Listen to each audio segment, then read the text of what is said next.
Tubahaye ikaze muri iyi nyigisho y'umuryango. Uyu munsi tukaba tuvuga ku iterambere ry'urugo cyangwa kwaguka. Birazwi neza yuko abantu benshi iyo bagiye kubaka urugo badatangira bafite byose, benshi batangirira hasi. Ariko mu gihe naka ugasanga bateye imbere, ugasanga baragutse, bafite ibyo batari bafite. Niyo mpamvu urugo ntabwo rutangira rwuzuye, ahubwo urugo rurakorerwa, urugo rurubakwa rugatera imbere. Abagiye batangira ingo benshi bagiye batangirira ahantu hasi, bamwe bagatangira mu nzu ntoya ariho ubukwe bubereye, ndetse bamwe bakaba bakodesha, abandi ndetse bakaba hari ibyo babura. Iyo witegereje ukareba usanga rimwe na rimwe abenshi baratangiye bari hasi, ariko bakaza gutera imbere ndetse bakaba badepasa cyangwa bakaba baca ku batangiye bafite ibintu byinshi. Ibyo tubibona henshi yuko abantu bashobora gutangirira ku bintu bikeya, ku bushobozi bukeya, hanyuma bamara kubana bagakora cyane hamwe n'umugisha w'Imana bagatera imbere, bakagwiza ibintu, bagatangira batagira inzu bakodesha, bakazagira inzu, bakazagira imodoka, bakazajyana abana babo mu mashuri meza, bakagira amafaranga, bakajya batwerera inshuti, bagafasha abavandimwe, kubera ko bakoze Imana ikabaha umugisha, bagutse batakiri ba bandi. Iyo uvuze kwaguka, hari igihe abantu badahita babyumva cyangwa gutera imbere, ariko kwaguka ni uku nguku. Umuntu aba yari umunyonzi w'igare, ejo akaba atwaye moto, ubwo yaragutse. None se wabivuga gute? Yari kuri moto, nta moteri yagiraga, none ari ku cyuma gifite moteri. Ukamubona ari kuri moto, ejo ukamubona atwaye ivatiri. Yaragutse, yateye imbere gute se? Mbere yagendaga kuri moto, akoresha moto, imvura yagwa agaparika, kandi rimwe na rimwe hakaba igihe ahuye n'ibibazo bitari bimwe, n'izuba n'ivumbi, ariko ubu yaragutse. Iyo imvura iguye arakomeza agakora, iyo kandi mbere yatwaraga umuntu umwe, none aratwara abarenze umwe, yaragutse. Burya n'iyo umuntu yacuruzaga agataro cyangwa akameza, mu minsi mike ukabona afunguye akabutiki, aba yagutse. Iyo yazamutse akajya mu mujyi agafungura iduka, aba yagutse. Hari n'abarenga aho ngaho ugasanga yatangiye kujya mu Bushinwa, yatangiye kujya Dubayi, yatangiye kujya Malaysia, yatangiye kujya muri za Turukiya, yagiye kurangurira i Burayi, yagiye kurangurira ahandi hirya no hino ku isi, aba yagutse. Kwaguka se ni gute? Kwaguka ni ukugira ibintu utari ufite. Buriya rero iyo tuvuga iterambere cyangwa kwaguka, tuba twifuza ko abantu batakomeza kumera uko bari bameze, ahubwo bigira imbere bakaguka.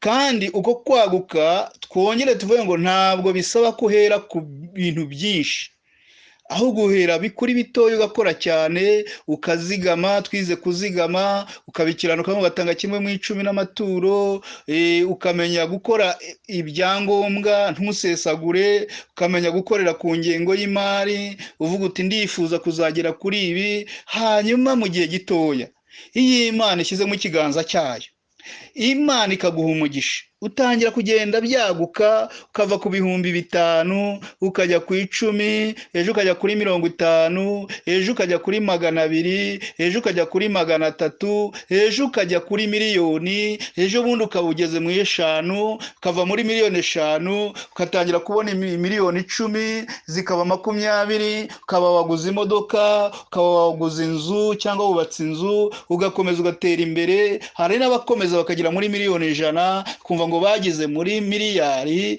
n'izindi. Aba bose baba barahereye ku dufaranga duke, abenshi, keretse yenda babihawe n'imiryango y'iwabo, ariko abenshi ubuzima babutangirira hasi cyane. Umva uko iyo babivuga ngo nubwo itangira ryawe ryari rito, ariko amaherezo yawe wakunguka cyane. Yobu yarabibonye kuko iki ni igitabo cy'ubuhanga, ni igitabo cy'ubwenge. Aravuze ngo nubwo itangira ryawe ryaba ari rito ariko amaherezo wakunguka cyane. Hano harimo ijambo rivuga ngo wakunguka. Byashoboka ko wanahomba urangaye ukoze nabi, genda wahomba, wakopa, bakwambura, bakwiba n'ibindi bitari bimwe, ariko icyo tugendeye hano ni uvuga ngo wakunguka cyane. Kunguka rero urumva birajya gusa no kwaguka. Hari igihe rero usanga umuntu ahorana ubukene bukomeye. Yego byashoboka ko ari ikigeragezo, ariko nagira ngo mubwire ngo ukwiye gusenga Imana ukirukana ibyo bintu bituma udatera imbere, kandi ukareba niba ucunga ibyo ufite ukabasha kugendera mu buryo cyangwa ukoresha uburyo bubasha gushoboka ugasagura.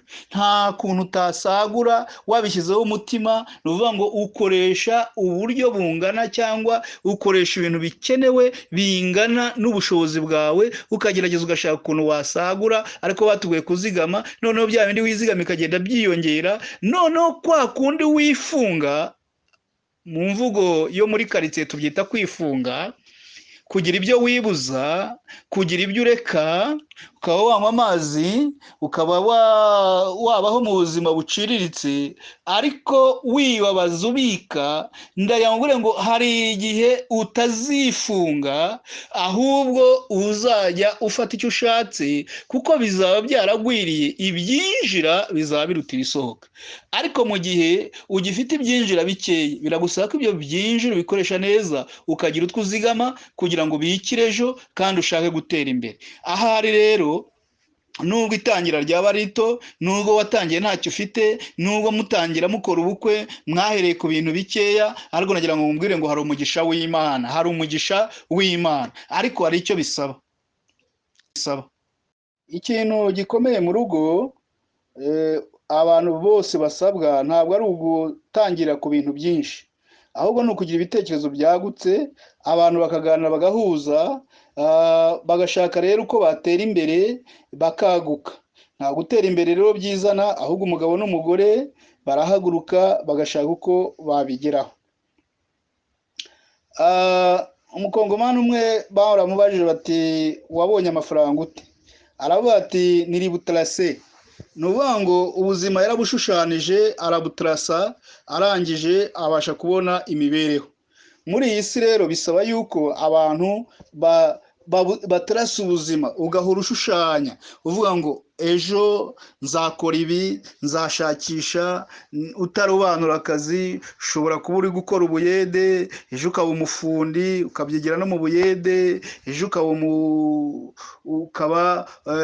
umushoferi cyangwa ukaba umutayeri. Ibyo byose ushobora kubyiga mu mezi 6 ukabimenya, kandi ugatangira gahoro gahoro ukazamenyekana, ukubaka izina nk'abandi bashoferi cyangwa abandi batayeri, nawe bikazagenda gahoro gahoro. Icyo usabwa ni uguhaguruka ugashakisha, kandi ukabwira Imana ati Imana ubane nanjye, kandi ugashakisha uburyo wabona n'igishoro kugira ngo ibyo ukora bikubyare inyungu ziruta ko waba ukorera abandi. Yesaya ibice 53 haravuga ngo agura ikibanza cy'ihema ryawe, rega inyegamo zo ku mazu yawe zigireyo, ntugarukire hafi. Wungure imigozi yawe ibe miremire, ushimangire impambo zawe, kuko uzarambura ujya iburyo n'ibumoso. Urubyaro rwawe ruzahindura amahanga, kandi ruzatuza abantu mu midugudu yabaye amatongo. Tukivuga ibyo kwaguka, ahangaha Yesaya arimo arahanura ubwoko bwa Isirayeli, ahabura ngo agura ikibanza cy'ihema ryawe, rega inyubako zo mu mazu yawe zigireyo, ntugarukire hafi. Wagure imigozi yawe ibe miremire. Aha bivuze iki? Bivuze ko umuntu akwiye kwaguka, akwiye gutera imbere. Ni byiza ko abantu batera imbere, ni byiza ko abantu bagerageza gusenga Imana, akavuga ati ndashaka kugira aho mvana naho nkura. Abantu rimwe na rimwe hari igihe batabyitaho, bakavuga ati ibi ni iby'isi, bakavuga bati si ngombwa, Yesu agiye kugaruka, ariko ndakurahiye tukiri mu isi igifu kirakubwira ngo ndashonje. Iyo ushaka kujya mu mujyi ukenera akamoto cyangwa gutega bisi. Iyo ushaka kuva mu rugo niba ufite imodoka ukenera esanse. Iyo yapfuye ukenera umukanishi. Ibyo byose ni amafaranga.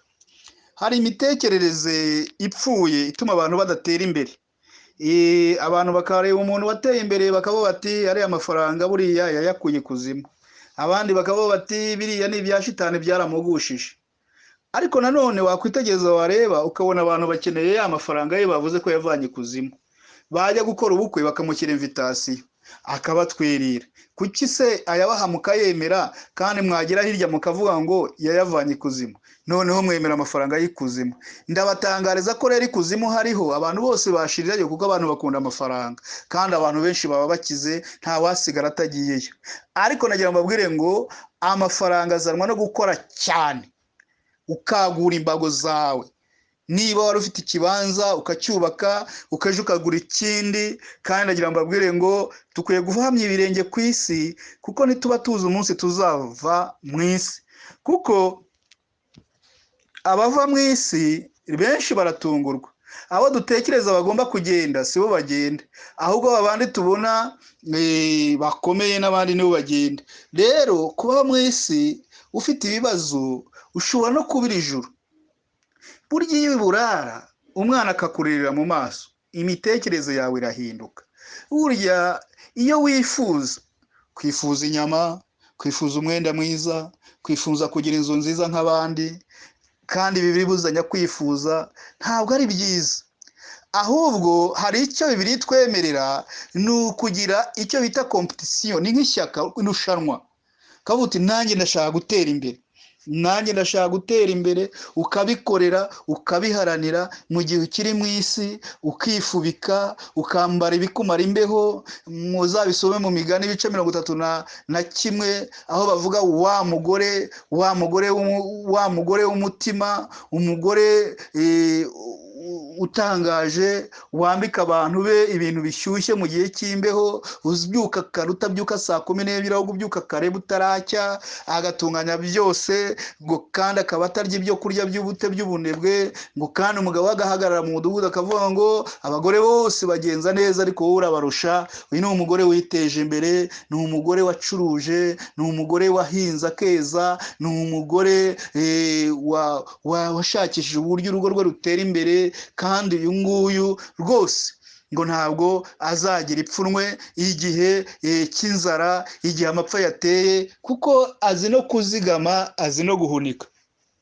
Hano rero Bibiliya itubwira kwagura ikibanza, kwagura ubuzima bukaguka. Ni ukuvuga ngo rero icyo ugomba gukora wowe ni uguhaguruka ugashaka ko watera imbere, hanyuma Imana ikagushyigikira ukabona umugisha wayo ko ukwiza kwayo kukubaho, hanyuma ugatera imbere. Kugira ngo rero abantu batera imbere hari ibyo basabwa. Umugabo n'umugore bashaka gutera imbere hari ibyo bagomba kwirinda kugira ngo batere imbere. Ibyo bintu rero bagomba kwirinda, bakagira ibyo bakora byiza. Icya mbere ni uguhuza inama. Iyo bahuje inama batera imbere. Burya urugo ruhoranwa induru ntabwo rujya rutera imbere, urugo rudahuje ntabwo rushobora gutera imbere, kiba ari ikibazo. Ikindi bagomba kurenga ibyo badahuriyeho, umwe akemera guharira mugenzi we, bakabana bumvikana, bakirinda ababaca intege n'ababateranya. Kenshi abantu bakunda kuzira urugo rubanye neza, bagaca inyuma bakabwira umugabo amagambo ku mugore we, cyangwa bakabwira umugore amagambo ku mugabo we. Ndagira ngo ujye wigenzura ntukagende ku magambo y'abandi. Kugira ngo utere imbere ni uko uhuza n'uwo mubana kandi ukurinda ababateranya n'ababaca intege. Ikindi ni ugusengera hamwe bagasaba Imana umugisha, kuko umugisha w'Imana urakomeye. Iyo abantu bafite umugisha w'Imana babasha gutera imbere kandi babasha kubona ikiganza cyiza cy'Imana, Imana ikaza ikivanga mu byabo ikabaha umugisha. bagomba rero gufatanya muri byose, bakumvikana mu byo bagiye gukora, atari uko umwe akora ibye undi ibye, kandi bakagerageza akazi ako ari ko kose, iyo kamwe kanze bagerageza kandi biba ari byiza ko rwose bakorana babyumvikanyeho. Kudacika intege birashoboka muri ubu buzima. Hari igihe ujya gukora ahantu bakakwambura, hari igihe urangura imari igahomba. Ibyo byose ni ibisanzwe mu buzima, bibaho. Twagiye tubibona kandi twagiye duhura nabyo, aho ugerageza ikintu kimwe kikanga ndetse ukakivamo wikoreye amaboko, ariko ntucike intege ejo ugashakisha bikakuvuna kugira ngo wongere ubone umurongo. Ariko iyo ukomeza gukora ugenda utera imbere, Imana igenda igushyigikira. Ni ukuvuga ngo rero ikindi ni ugusaba inama inshuti kugira ngo ube wamenya uko wakora ukabona bigenda cyangwa inyungu. Hari igihe rero umuntu apfa kwishora mu bintu atabizi, nta muntu mu bijyanyemo w'umwizerwa, ariko nagira ngo ngo ujye ugisha inama abandi, kuko umunyabwenge akunda inama. Ni ukuvuga ngo rero niba ushaka gushora, tuvuge mu ntoryi, banza ushakisha umuntu uzicuruza, mubanze muganire, kandi nugira amahirwe akaba ari inshuti yawe akakubwiza ukuri, ubone kuzijyamo. Niba ushaka kujya mu nkweto ni kimwe, niba ari n'imodoka, banza uganire n'umuntu, yenda urenga umwe ugire babiri, umenye uburyo zunguka, ubonye n'ibibazo birimo kugira ngo ubanze ubijyemo. Niyo mpamvu ari byiza ko rero abantu babanza bagashaka orientation y'ibyo bagiyemo. Niba ugiye guhaguruka uvuga uti ngiye kurangurira hanze, gira umuntu w'umwizerwa mujyana, kuko hari abagiye bajyana n'abantu babonye, bagerayo bakabagambanira, bakavayo baranguye ibintu batazacuruza cyangwa bakabibirayo, kandi bagambanira umuntu bajyanye batazi. Ni byiza rero yuko ugisha inama, kandi abanyarwanda bavuze ngo uca mu ishyamba utazi, unyura mu ishyamba utazi, ukaca inkono utazi. Ni byiza rero ko ugenda mu bintu wasenze ariko wagishije n'inama. Ikindi ni ukubwizanya ukuri mu byo wunguka no mu byo uhembwa. Hari igihe rero usanga abantu bahishahishanya amafaranga, ugasanga baragerageza guhisha uwo abantu bo bashakanye, aho nta mugisha uhari. Ibyiza ni uko abantu babwizanya ukuri, ukamubwira uti nahombye cyangwa nungutse cyangwa byagenze gutya na gutya. Ni na byiza ko muri uko kubwizanya ukuri ugiye gufata icyemezo gikomeye mugifatira hamwe. Hari ahantu usanga hari imanza, ugasanga umuntu yaguze imodoka yihishe, akagurisha inzu umugore atabizi, ugasanga rimwe na rimwe bibaye imanza zo kuyigaruza n'ibindi. Urwo rugo ntirushobora gutera imbere cyangwa kwaguka. Ikindi ni ugukorera mu mucyo, guhora bafite icyo bashaka kugeraho nabyo byabafasha. Ni ukuvuga ngo mugahorana umushinga, kandi abanyarwanda bavuga ngo umugabo apfana imishinga. Ntabwo ari ikibazo ko wakora umushinga ntuwugereho, oya, umugabo apfana umushinga abantu. Umugabo burya apfana umushinga, umugabo arayubaka. Uzumva umugabo nyamugabo avuga ati sinzapfa ntubatse etaje, hakaba n'igihe apfuye atayubatse, ariko byibuze akaba yarayubaka mu mutwe. Ntabwo ameze nka wa wundi uvuga ngo jyewe ngo ntabwo nakwirirwa ngerageza kubaka, birakomeye, ngo biragoye. Oya, umugabo apfana imishinga, umugabo aratekereza. Umumama nabo ni abagabo muri iki gihe, murayibona nta murimo n'umwe bahejwemo, nayo ibitekerezo byabo ni ukuvuga ngo bigomba kwaguka, bagatera imbere, bagateza imiryango yabo imbere. Ikosa ugomba kwirinda mu buzima, iryo kosa ryatumye abantu benshi bahera mu bukene, abandi bananirwa gutera imbere, ni ikosa ryitwa gucika intege. Umuntu uwo ari we wese agomba kudacika intege, kuko muri ubu buzima ntabwo uzakora ibintu bidafite ababirwanya, ntuzakora ibintu Satani adasenya, ntuzakora ibintu udahura rimwe na rimwe n'ibihombo. Ni ukuvuga ngo rimwe na rimwe uhuramo n'ingorane, ariko ikintu ugomba kwirinda ni ugucika intege. Kudacika intege rero ni ikintu gikomeye cyane, umuntu agahagarara neza mu byo akora, kandi nturambirwe. Wabona ibi byanze ugaca indi nzira, ukagenda uhindura uburyo, ibi byakwanga ugakora ibindi, ariko ntucike intege. Dusoma mu Itangira ibice 26, uhereye ku murongo wa 12 ugakomeza ku wa 14, avuga ngo Isaka biba muri icyo gihugu muri uwo mwaka yeza ibiruta inshuro 100. Uwiteka amuha umugisha, uwo mugabo aba umukire, agenda arushaho ageza aho yabereye umukire cyane. Yari afite imikumbi n'amashyo n'abagaragu benshi, atera Abafilisitiya ishyari. Uyu ni umuntu wagutse, ni umuntu wateye imbere, urugo rwe rurakomera, kandi igitangaje ari mu gihugu kitari iki. Icyo nshaka kukubwira rero cyo kudacika intege, nubwo uyu mugabo yagutse agatera imbere, akajya biba akeza inshuro zirusheho zikaba 100, Uwiteka amuha umugisha, akagira umugisha w'Imana, ariko yari afite abo bita aba contre 6. Aba contre 6 cyangwa abantu bakurwanya, barwanya yuko wateye imbere, ntibabura.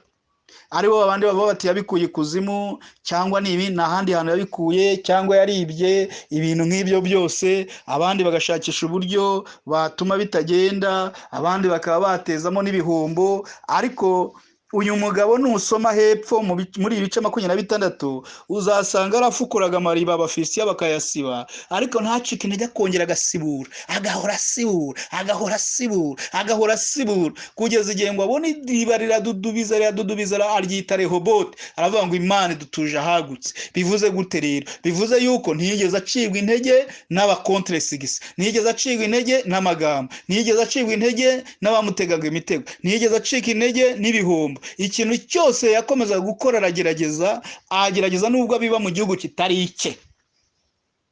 Abiba hehe? Mu gihugu kitari icye. Iri jambo uricaho akarongo, yabibye mu gihugu kitari icye. Baza no kumugirira ishyari baramwirukana, ariko ngo yabaye umukire, agenda arushaho ageza aho yabereye umukire cyane. Urumva ukuntu byatangiye. Uwo mugabo mukire ni ku murongo wa 13, agenda arushaho ageza aho yabereye umukire gute cyane. Imana ishimwe. Nuvuga ngo rero ibi ni ibintu bifatika byumvikana, kandi Bibiliya ikerekana uburyo yabigezeho. Nukomeza ugasoma iki gice rero urabona ingorane yahuye nazo, ariko natwe muri iyi si nuhura n'ingorane wicika intege, aho gukomeza urugendo, komeza ukore, Uwiteka azagushyigikira. Nubwo abantu bakurwanya, ushobora no guhindura iseta. Niba wakoreraga mu miduha ukabona bitagenda, ukahahura n'aba contre 6, ukahura n'abakurwanya, ukabona ntibyemera, muzamuka ujye santere Kicukiro, cyangwa ujye Gahanga, cyangwa ujye mu Gahoromane, cyangwa ujye Nyabugogo, cyangwa nushaka wimuke ujye ku Ruyenzi, cyangwa ujye gucuruza no mu ntara haba abantu bakora bikagenda. Niba wacuruzaga ibisheke ukabona bijemo ingorane, bivemo jya mu bitoki. Niba wagiri mu bitoki, va mu bitoki jya mu mandazi. Niba avuye mu mandazi byanze, jya mu migati. Niba mu migati byanze, bijya mu mabutike, va mu babutike byanze, ugende ucuruze ibindi, imyenda cyangwa ibindi wacuruza ibyo ari byo byose. Ikindi ushobora no kudacuruza, ugakora ibindi, ugakora ibintu by'umwuga, ugakora ibintu by'ubukorikori. Rimwe na rimwe ushobora gukingura ububaji bitagenda, ukavamo ukawajya mu gusudira, waba byakwanga ukajya muri transport, byakwanga ukajya n'ahandi, ariko ntucike intege, ariko usenga. Ibintu ukora ujye ubiherekesha isengesho, kubera ko tubonye ko Isaka yabaye umukire ari uko Uwiteka amuhaye iki? Umugisha. Uyu mugisha rero Uwiteka nawe ntazawukwima. Uwiteka kugire neza, Uwiteka kube hafi. Urakoze, Yesu aguha umugisha. Ndagira ngo dusoze dusenga Imana. Ndifuza kubasabira umugisha. Turi mu gihe kigoye, ubukungu bw'isi buri gusubira hasi cyane kubera icyorezo cya COVID-19 cyangwa coronavirus 19. Ariko nubwo bimeze bityo, Imana yo ntihinduka, kandi isi yuzuye n'ibyayo. Hari abantu Imana yababwiye yuko izabaho umugisha mu byago bigiye kuza n'icyorezo kigiye kuza. Niyo mpamvu muri iki gihe abantu bamwe bari guhomba, abandi bari kwirukanwa ku kazi. Ariko ndibuka ko mu gihe twari muri guma mu rugo nta muntu usohoka, hari abantu babonye akazi, kandi bahamagawe batagiye gukora ikizamini. Hari abandi bacuruje barunguka cyane, kandi ari muri iki gihe cy'icyorezo. Ndayamabwire rero ngo igihe cyose Imana itanga umugisha, kandi Imana ipfa kuba yaravuganye nawe. Ikindi ugomba kugerageza. Ndagira ngo rero dusengane Imana, mbasabire umugisha.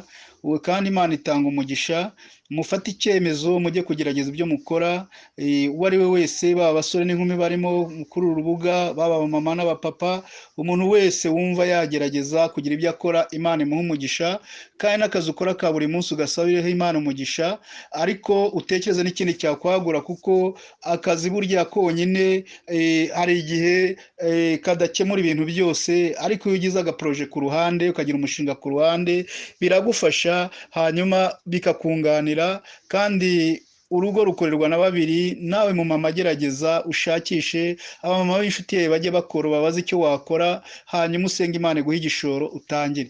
Icyo rero ngiye gukora ni ukubaturaho umugisha, abagerageza kugira ibyo mukora ngiye kubasabira umugisha, abadafite icyo mukora namwe ndabasabira kugira ngo Imana ibahe ibitekerezo n'ubushobozi n'igishoro n'ubushake, kandi abashomeri namwe Imana ibahe akazi. Reka dusengane Imana. Imana ishobora byose, mu izina rya Yesu sabiye bene data dusangiye ijambo ryawe umugisha, ndabasengeye kugira ngo ubahe umugisha mu byo bakora, abashomeri ubahe akazi, abagerageza ibyo bakora ubihe umugisha, nk'uko wahaye umugisha Isaka muri kiriya gihugu cy'Abafilisitiya kitari icye, umuhe umugisha Mana.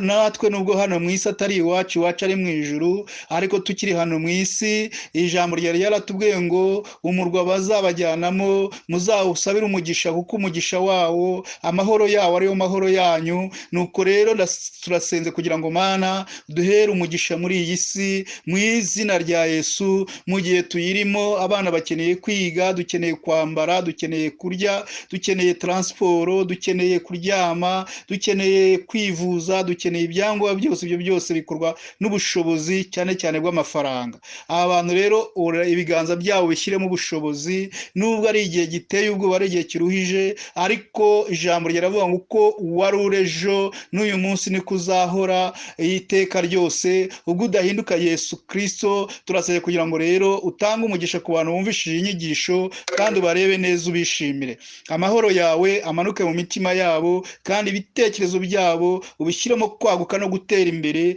barinde kuguma mu bukene no kuvuga ngo niko Imana yabishatse, ahubwo Mana ubafungura amaso, nk'uko Hagayi yabonye iriba, ubadudubiriza iriba, ubafukurira amasoko, nk'uko Eliya wamufukuriye isoko akabasha kunywa kuri Kereti, yarangiza akagiserifati. Mu izina ryawe Yesu, fungura, tanga umugisha nk'uko wahaye Isaka, wigaragaze muri byose. Bagiye kugerageza imbuto yabo bayibibe rero, Mana nawe uyiherekeze imere kandi yere. Urakoze kuri Imana igira neza, uri Imana idahinduka, kandi ubahaye